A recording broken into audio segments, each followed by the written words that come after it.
Tonight, I am Bomb Squad! Hi, welcome to the Bomb Squad podcast. I am your host and master of ceremony, Tanner Richard Kraft, and with me I have...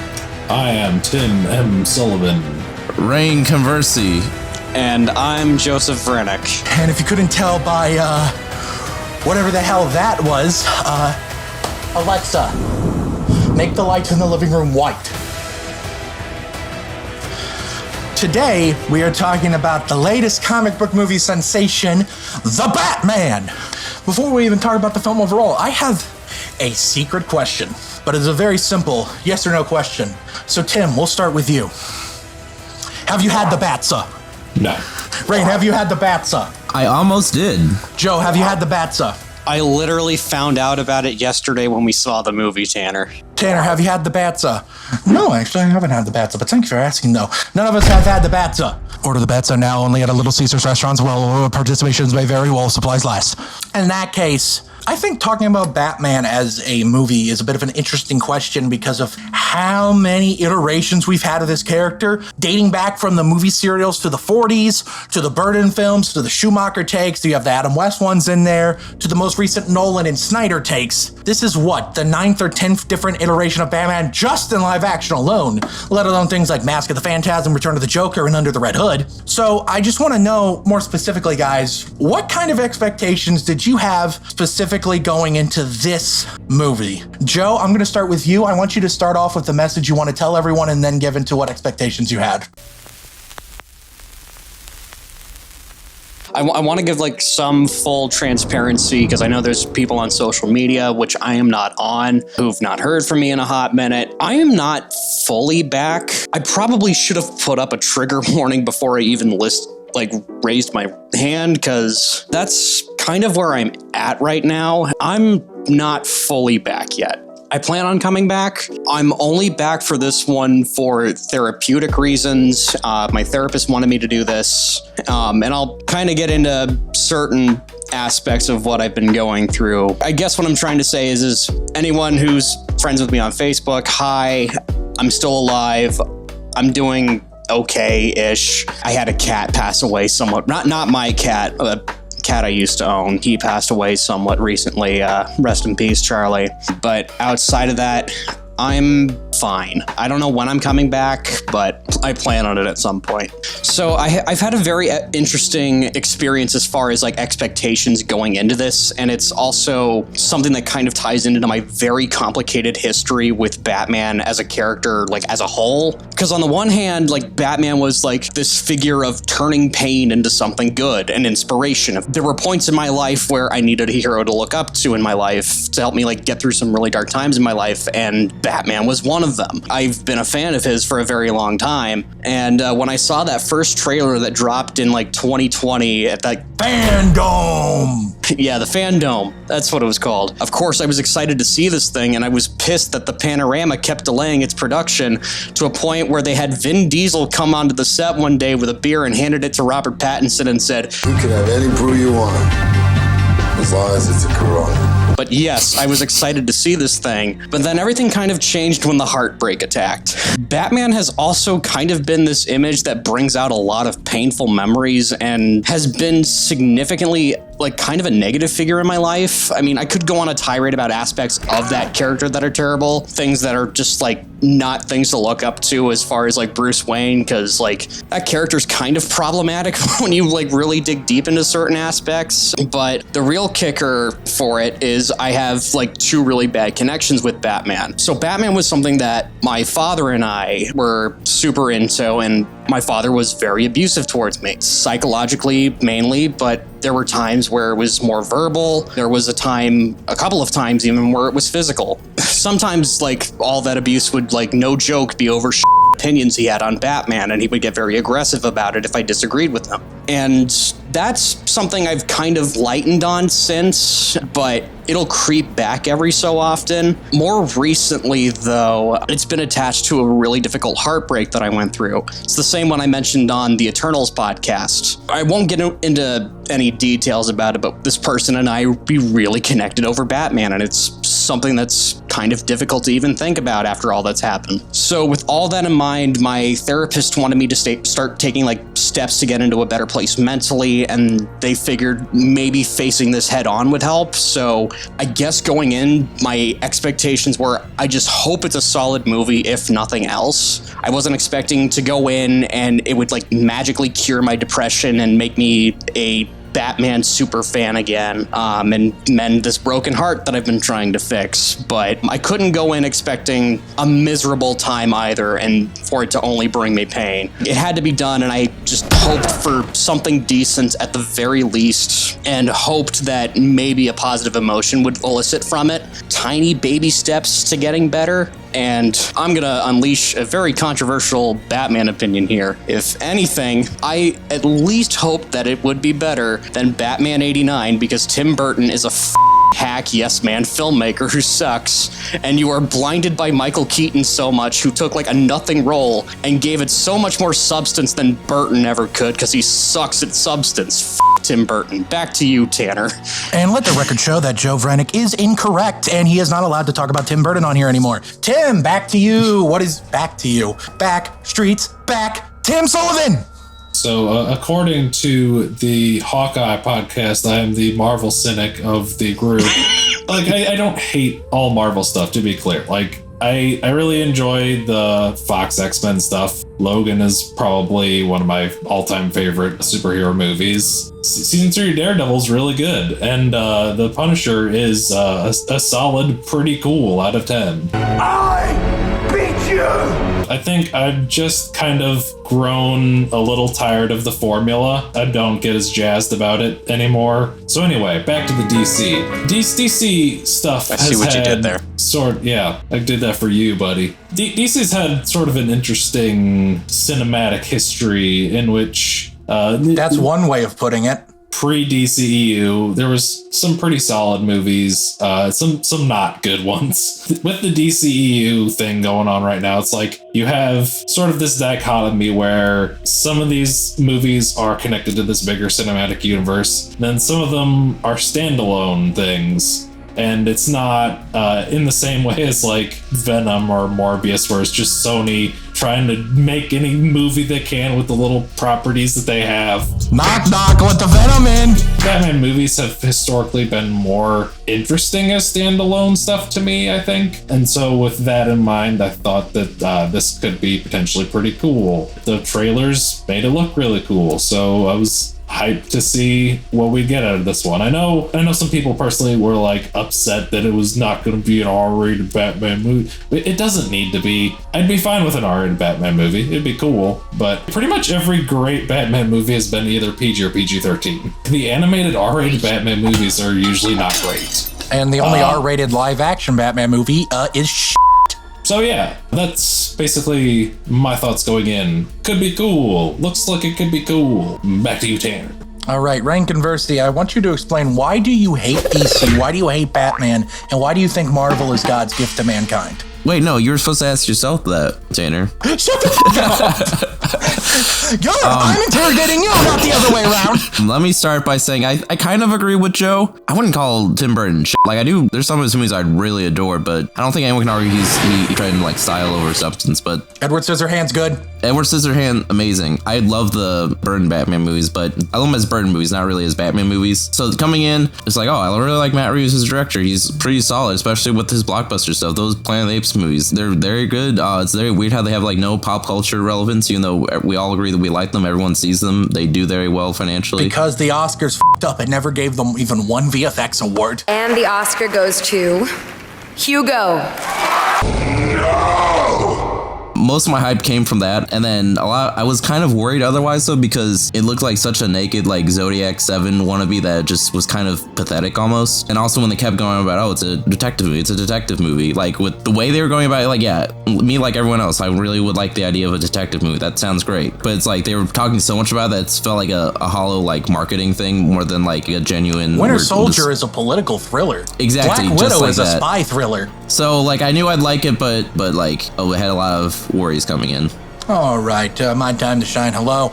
So, despite the fact that I come off as a Marvel fanboy, that's just because in the past 10 or so years, Marvel has consistently had a much better track record in movies than DC has.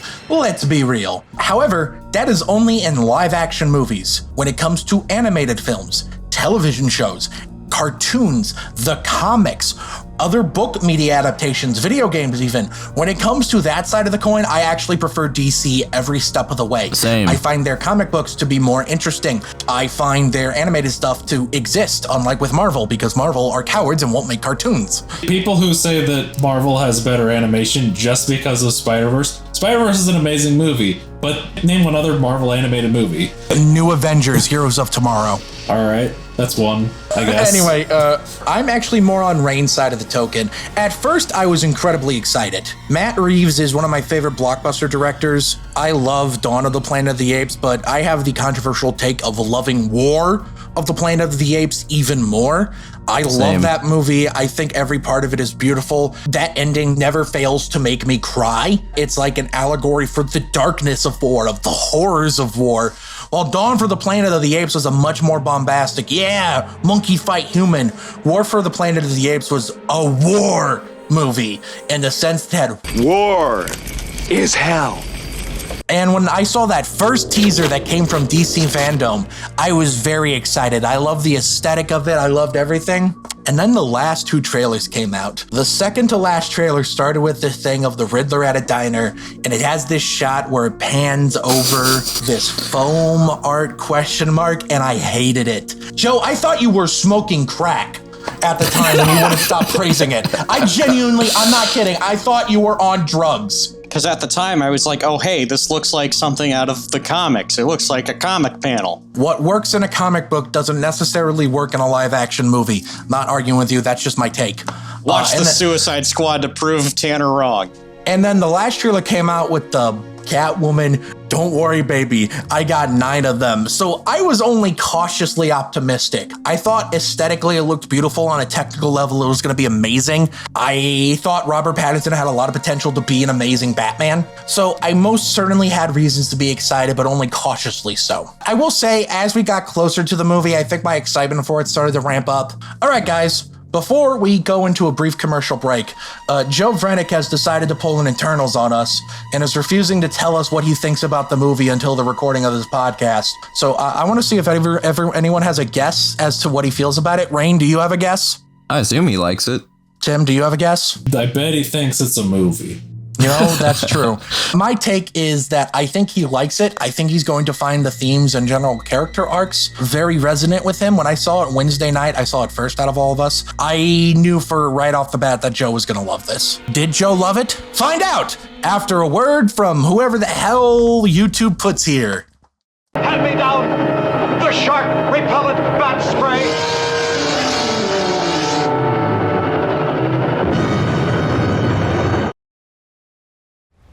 Welcome back to the Bomb Squad podcast, where I'm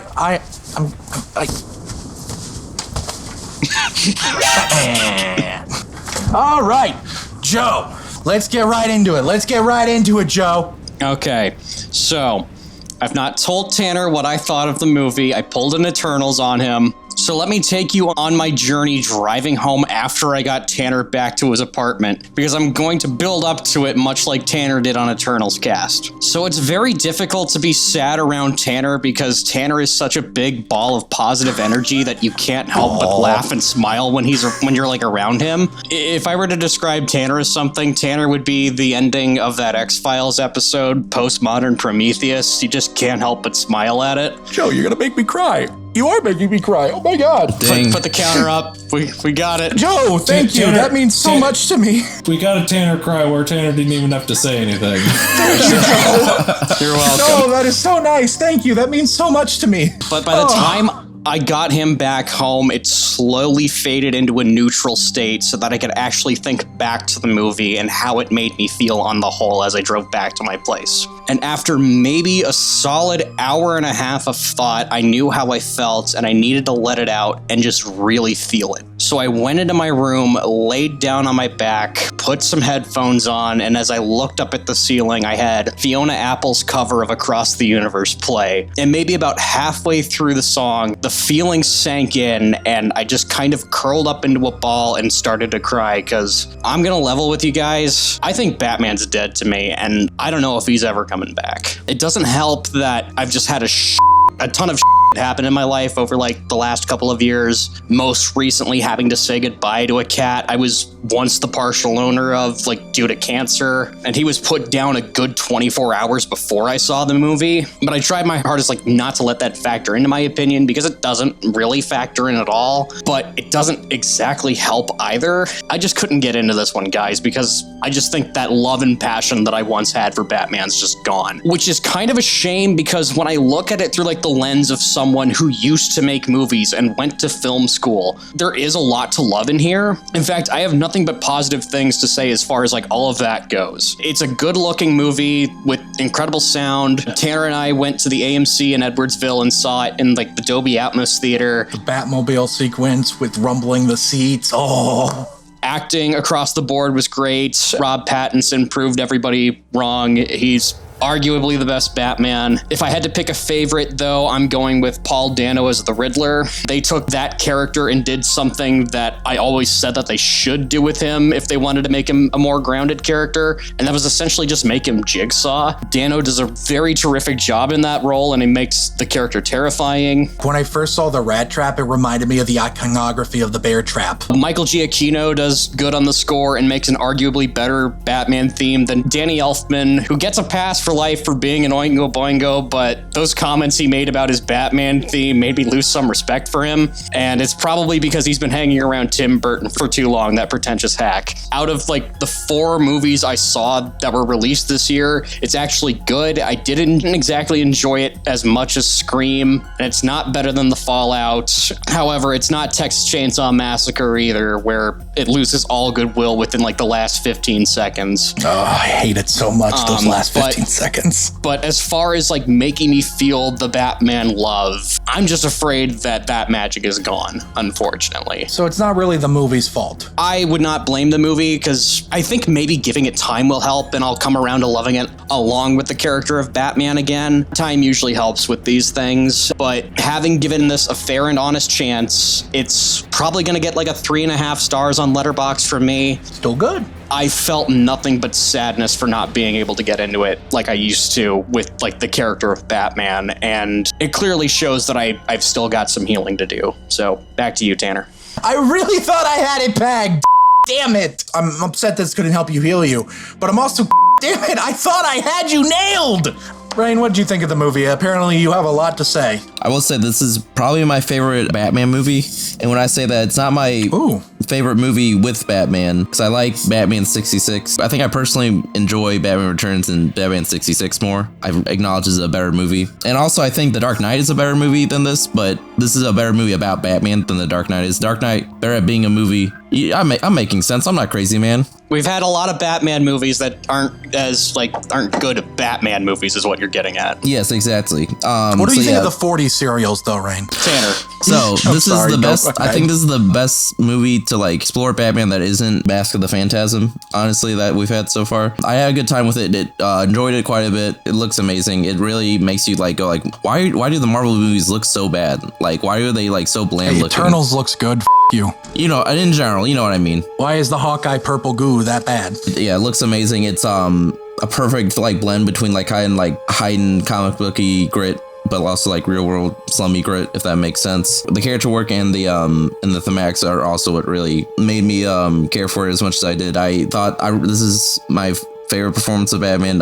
I really like this take of Batman. I know I do kind of would prefer us to get away from just like the gloomy, grim and gritty Batman. I kind of like it when they lean into like how silly and whimsical Batman is with like, you know, so like something more brave and the boldy. Give us a navy bat animated suit. Animated series. Something like that. I knew that's the ideal. That's something I would prefer just to be different. But if we're going to do grim and gritty, I think this does a very good job with it. And then it also doesn't fall into the trap of, even though it is grim and gritty, it is very much about Batman like not just being this vengeful spirit, how him growing into like a more optimistic, positive figure.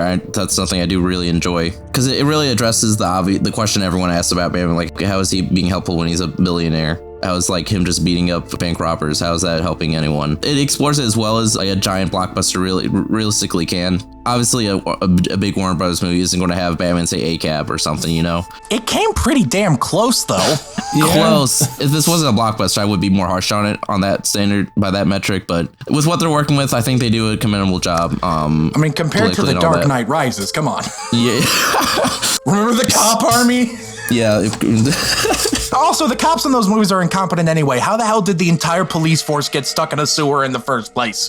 That's true. Also, one more thing about the visuals. I love, this movie's just so goth. Like, this is the gothest movie I've seen since The Crow. Like, even Batman's, like, the Bruce Wayne manner. Like, even that looks like eyeshadow. Yeah, eyeshadow. It's fantastic. I love it. Narratively, I like it when he's all fun and whimsical. Stylistically, I love it when he's a goth guy. So you're saying you want Adam West Batman in The Dark Knight Rises, and that would be the perfect Batman movie, correct? You're not wrong. I've done that it. That would boys. actually be pretty incredible. I've cracked the baby open with that one. To the negatives. I need to see it again before I can say this conclusively, but the plot, it might just be a bit too convoluted for like its own sake, where it's just being convoluted for the sake of being convoluted, not really for a greater goal. And then also Riddler, it's not a critique. I think he works fine for the story, but like if I'm taking off my film analysis hat and putting on my comic fan hat, it is really weird that they chose a character whose like entire thing is like he's a very self-centered character. He isn't really concerned with like wider societal issues or politics. Man of the people. Yeah, so like his whole motivation being about like societal injustice. It's very odd. Like I'm fine with like radical departures for the sake of making a strong adaptation, but it's just odd, you know?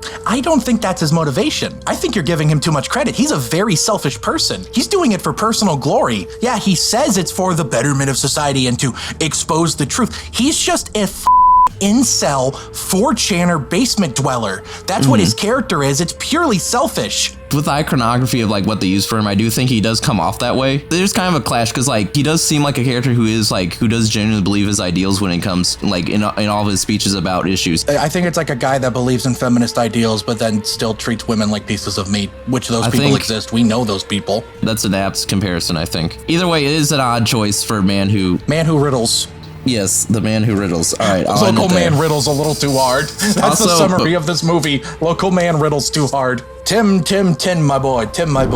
As you were one of the art directors of this movie, what do you... I don't know where these come from. It's always you. I always say you're related to someone or worked on the movie. I don't know why. Tim, what'd you think of the movie?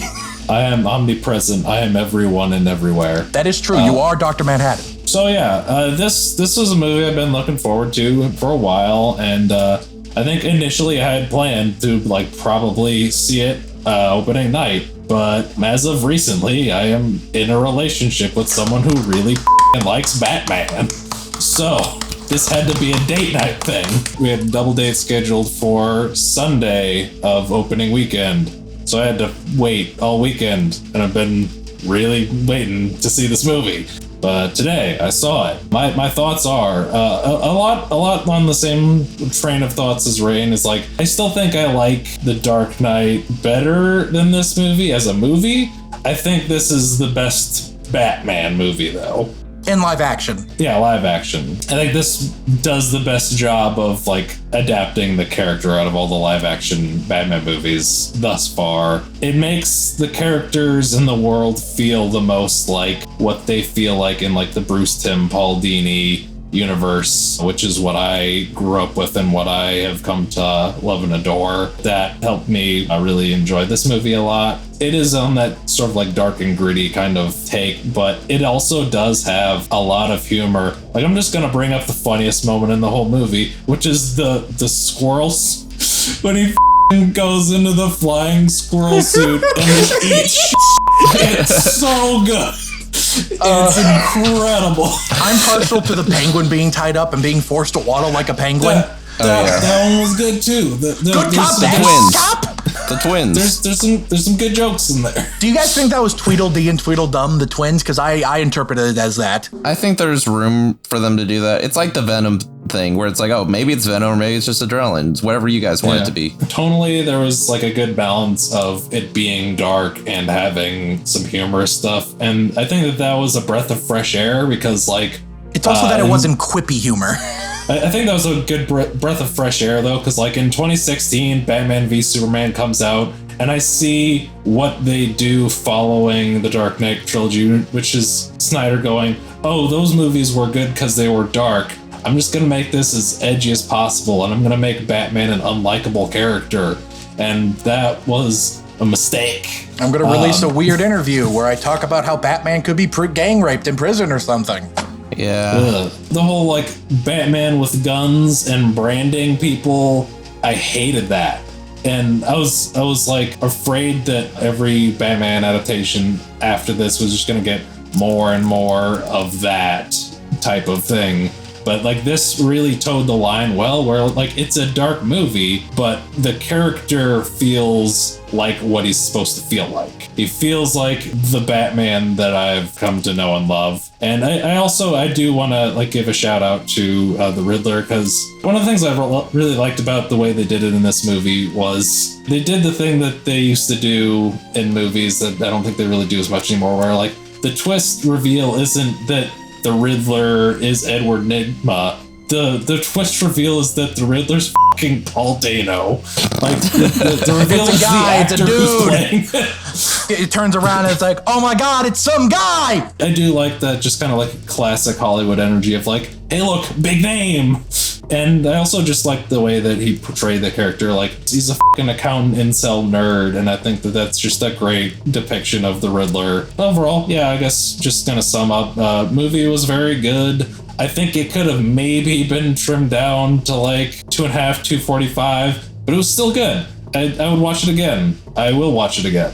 All right, so unsurprisingly, because I am Mr. Positivity, as Joe was talking about, I'm Mr. Positive, I'm Mr. Optimistic, I'm Mr. Loves movies a lot. You're the postmodern Prometheus. What the are you talking about? I referenced it earlier. Go back and rewatch the podcast when we're over. You think I know what an X-Files is? You think I know what a JPEG is? Do I look like I know what a JPEG is? I just want a picture of a goddamn hot dog. I loved this movie. Oh my god. It is my favorite movie of the year so far. Jackass Forever has been dethroned. I apologize. Of course, I gave The Batman 5 stars. You see how Tim talked about it. You see about how Rein talked about it. If they like it that much, you know I'm giving it a 5-star banger. Unless it's a weird movie that everyone loves that I don't like, It Follows. I'm always Mr. Positive. I think, like a lot of us have been saying, I think the most interesting thing here is the Riddler. And I kind of like to point out the fact that the Riddler, Paul Dano's Riddler, I think is our best Batman villain since Heath Ledger's Joker.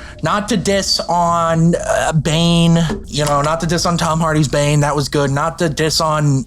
That's it. Lex Luthor? He's a Superman villain. That was a Superman. But that was a Batman It was movie. not a Riddler, good villain.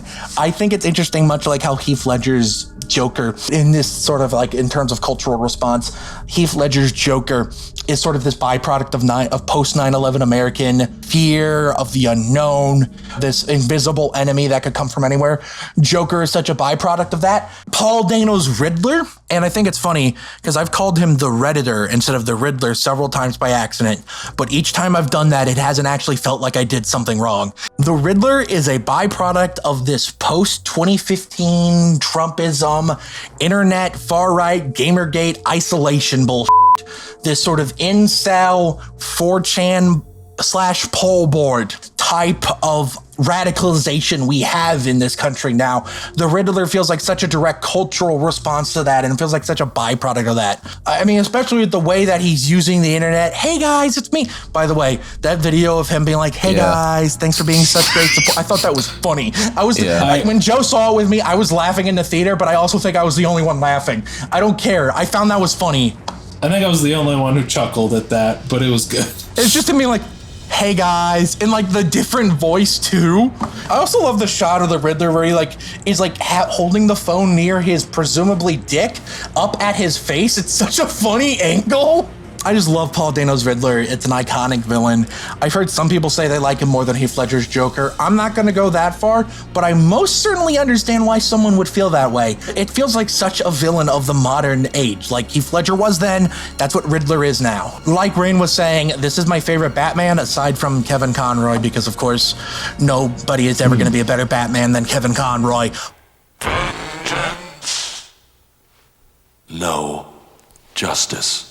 But in terms of live action depictions, I love Robert Pattinson in The Row. My favorite live action Batman previously was Michael Keaton, because here's the thing, Michael Keaton understands this and Robert Pattinson understands this. When Bruce Wayne is out of the Batman costume, when he's being Bruce Wayne and he's not Batman, he's a weirdo! He's a weird antisocial guy! He doesn't know how to talk to people! He's charming still, he's still handsome, but he's a weirdo! He stares at people in public for no reason. He just spies on Selena Kyle getting into her underwear, and he doesn't even see anything wrong with that because of how antisocial he's been over the past 20 years since his parents died. I love the inspection of the sort of rich privilege, like you guys have been saying, how it explores, like, why doesn't Batman actually do help? It acknowledges these things, sort of thing, and I always thought that take was dumb to begin with, but it most certainly explores an aspect of them in this movie. The action scenes are all great. Obviously, it's shot gorgeously on a technical level, just brilliant. I love the red lighting. I love the use of the Nirvana song at the beginning and end of the movies to bookend it. I love that the movie starts with him monologuing, but more than anything, I love Batman's character arc in this movie. At the beginning of the movie, he doesn't care about Bruce Wayne. He doesn't really care about doing, like, fighting crime. He cares about one thing, vengeance. He cares about vengeance. So when at the end, when that Riddler guy, who was the guy at the funeral, takes off his mask and he says, "I'm vengeance," and he goes like, "Oh shit." It's such a powerful moment to me, as he realizes he needs to be not a symbol of fear, not an avenger of vengeance, but a symbol of hope. That shot of him with the flare leading all those people away from the wreckage into safety from the ground up, and him just being this literal light in the dark. Damn it. It's been a while since we've had two in a row. When he learns that he needs to be hope, a literal beacon of light amongst the darkness, I find that to be very moving. I always love it, and I think if I were to critique the MCU movies for one thing, it's that they don't really do this anymore. It shows Batman, beyond just beating up bad guys, saving people. It just, at the end, it explicitly shows him saving people. And I find that really, really touching. But they set up that kid and it pays off in the end because he has to save him. Yeah, beyond that, I just love the movie in general. There's a bunch of little moments I love, like when Carmine Falcone dies and he looks into Batman's eyes and he kind of has this look of realization because he's been talking about how he would recognize Bruce's eyes from anywhere. So I like to think that means Falcone recognized Batman as Bruce just before he died. Kind of poetic there. I think making Catwoman Falcone's daughter is an interesting thing. Have the comics ever done that, no, Joe? that's in the comics. Tell me, are you expecting anything specific from your father this year? Babyface Joker sucks. Give us old man Joker. Oh, or just but no can Joker. I say that it's really weird? That Joker scene was so poorly placed. Can we all agree on that? Yes. Yeah. What was that? Those not good. I am just now starting to get not sick of Batman being everywhere, but I still need a ton of time before I'm ready for more Joker media. In the car ride, my girlfriend and her roommate were basically just like, we need like an embargo, just like maybe like 30 years, no Joker. Yeah. Well, I will say I'm actually excited for this Joker after what I've heard, which is that there is a deleted scene from the movie where when Batman's trying to figure out this Riddler case, he goes to Arkham specifically to talk to Joker. Like Joker is his Hannibal Lecter. To me, the idea of a Joker that's just more of a side character instead of a main villain that's already has a pre-established history with Batman, that could be interesting. That could be new and unique. I could dig that. We almost got that with Jared Leto's Joker, but it eventually it amounted to Batman. You ever jerk yourself off? So, you know. You ever jerked off with the devil under the pale moonlight? Yeah, that's basically how that went. We live in a society. Can't believe that wasn't in the movie. I feel ripped off. Anyway, who's ready for the return of bum bum bum bum bum bum bum bum Tanners bum bum bum trivia bum bum bum corner? That sounded kind of cool. Tanner's Trivia Corner, everyone's favorite. Gather round, because I got some shit about this movie. As we've all noticed since the first trailer, this is the first version of Batman in live action to address that he wears black eye makeup under the cowl. Yeah. If you notice in every other movie, like you can literally see it in Batman Returns. Yep. Because right before, as he's ripping the mask off, you can see the white around his eyes. Kurt Cobain is not just featured in this movie's soundtrack. Director Matt Reeves was literally listening to that Nirvana song as he was writing the first act. So much so that he went back and watched Gus Van Sant's Lost Days, and that interpretation of Kurt Cobain very specifically inspired this Bruce Wayne. And you know what? I see it. Robert Pattinson revealed that while he was screen testing for the role, he sneakily took a selfie in the bat suit as a memento in case it didn't work out. Another fun fact, Zoë Kravitz and Robert Pattinson received the same advice from predecessors of their respective roles. Zoë Kravitz got advice from Michelle Pfeiffer and Robert Pattinson received advice from Christian Bale. It was the same piece of advice. He was like, figure out a way where you can go to the bathroom. Make sure, whilst designing the costume, they consider how you're going to go to the bathroom. Okay. I didn't notice this my first time watching it, but I noticed it on my second viewing.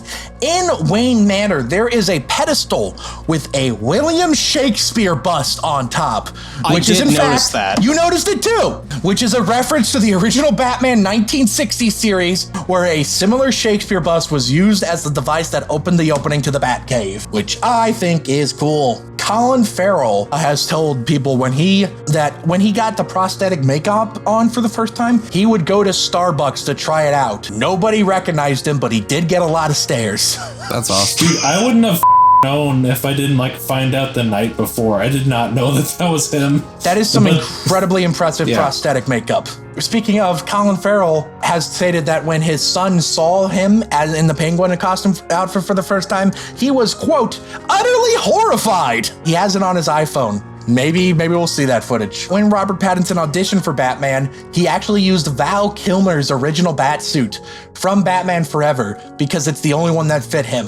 However, Pattinson's head didn't fit into Kilmer's cowl. The only one that did was George Clooney's. If you notice, Catwoman has very long fingernails that don't have any nail polish on them. That was Zoë Kravitz's idea, to quote, make her look more like a cat with claws. That scene in the beginning where he's like, I'm vengeance, and he gives an extra 2 punches towards the villain. The guy that looks like Doug Walker. That was Pattinson's idea. He improvised that. And then the I'm vengeance, which obviously means he had the idea, he pitched it to Reeves, and Reeves went ahead with it. But I also want to imagine that he just punched the guy 2 times for real, and then while the rest of the crew was like, oh my God, what? Jonah Hill was approached to play a character in this movie, specifically the Penguin. That just feels insulting. Yeah. Apparently, though, they disagreed because of disagreements on the character, so he didn't sign on. Michael Giacchino wrote the Batman theme song while Reeves was still writing the script. Let alone before it went into production, he was still writing the script. This isn't Colin Farrell's first time in the Batman universe. When Wolfgang Peterson was making a proposed Batman vs. Superman movie, Colin Farrell was his choice to play Batman, with Jude Law playing Superman. The studio's second choice for Batman, if Robert Pattinson didn't work out, was Nicholas Hoult, better known as the Beast from the X-Men movies. This is the first solo Batman movie to be shot on digital. Every other solo Batman movie apparently has at least in part been shot on film. Matt Reeves and Tim Burton are the only filmmakers to have directed films in both the Batman franchise and the Apes franchise. What a weird cultural osmosis that is.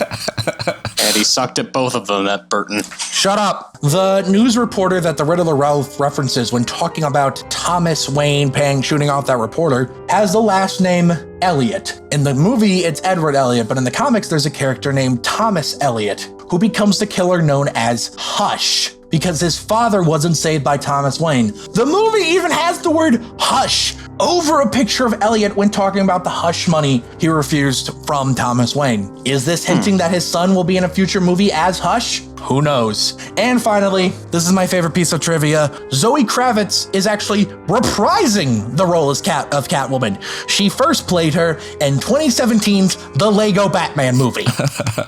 Hell yeah. That's fun. All right, boys. Well, we've already about to go over, so let's just get right into it. Final thoughts on the movie. Let's rip her up and get her going. Tim, you go first. My God! Yeah! He did it! He did it!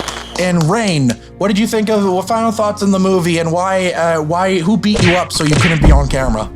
Me did not having time to shower is why is how I got beat up. This Batman, 100%, 1,000,000% definitely his favorite movie is Drive. Like, that is for a fact. He's one of those guys who just really loves the movie Drive and makes it his whole personality. His first Batman costume was just a ski mask with the Drive jacket. Yeah. Mr. Joe Vrenick, make a quick final thoughts. All right, I wanted to love this movie. I really did. I hate being the stick in the mud, but that's just where I'm at on an emotional level. I'm glad I saw it while it was in theaters, so I won't live to regret missing it. But I guess to put it into familiar terms, why am I not so hot on the Batman? It's because I have to fight my pain. He didn't do anything wrong. It's because he's the hero that I deserve, but not the one I need right now. So I'll feel lukewarm on the movie, because he can take it. Because he's not a hero. He's a silent guardian, a watchful protector, a dark knight. Back to you, Tanner. Superman Returns, yeah. Man, Joe, Tanner. I know you're a huge Bryan Singer fan, but you don't gotta go referencing his movies. I hate you, Tanner. I hope we just cut away to the random guy technical difficulties when I start saying, Bryan Movie very good. It's my favorite movie of the year so far. It's a huge blast. It's making all the money in the box office, so you don't me to tell you to go see it. You already know if you're going to see it. So go see it and love it like I do. But you know what else I love, guys? I love guys. Someone has to say what? What, Tanner? You! I'm Batman. Thank you very much for watching / listening to this podcast. If you are listening on any of the audio platforms we're on, thank you oh so very much for listening. Well, he at least hurt himself in some capacity this podcast, so. Thank you for listening. Leave a review. It boosts us in the algorithm. If you're watching on Spotify video, thank you also very much for watching. We're uncensored. Hi. We cursed a lot today.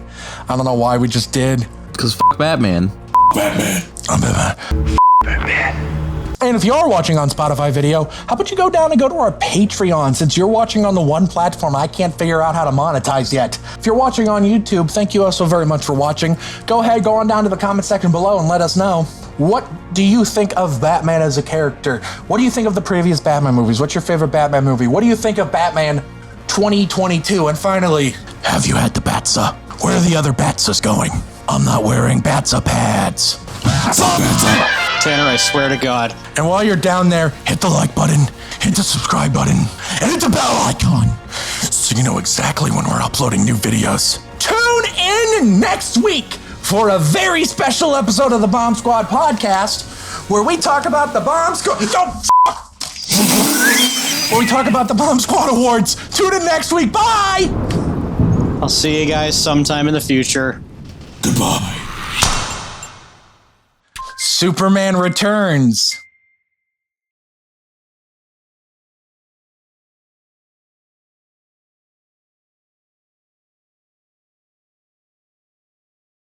She slid my ticket across the table and I said, "Sorry guys, I gotta see about a girl."